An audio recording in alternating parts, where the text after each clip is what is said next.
তাহাজ্জুদের সময় এক বান্দা যখন সেজদায় মগ্ন, তখন আল্লাহ তাকে ডেকে বললেন, বান্দা তুই যতই নামাজ পড়িস, যতই সেজদা করিস, তোর ঠিকানা জাহান্নামে। বান্দা এক মুহূর্ত দেরি না করে বলে উঠল, আলহামদুলিল্লাহ। আল্লাহ অবাক হয়ে বললেন, জাহান্নামের কথা শুনে কেউ আলহামদুলিল্লাহ বলে? বান্দা অশ্রুসিক্ত নয়নে বলল, মালিক তুমিই তো সব, তোমার ইচ্ছাই আমার সব। তুমি যদি আমাকে জাহান্নামও দাও, এতে আমার কোনো অভিযোগ নেই। আল্লাহ তখন বললেন, কিন্তু বান্দা জাহান্নামের আগুন তো তোকে জ্বালিয়ে দেবে, তোর অনেক কষ্ট হবে। বান্দা তখন বলল, ইয়া আল্লাহ, কষ্ট শুধু আমার হবে না, তোমারও হবে।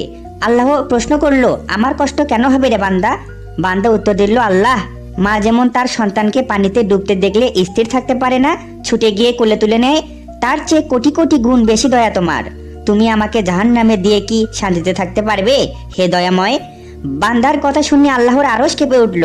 আল্লাহ বলল, এ কথা তুই কোথায় থেকে শিখলি বান্দা?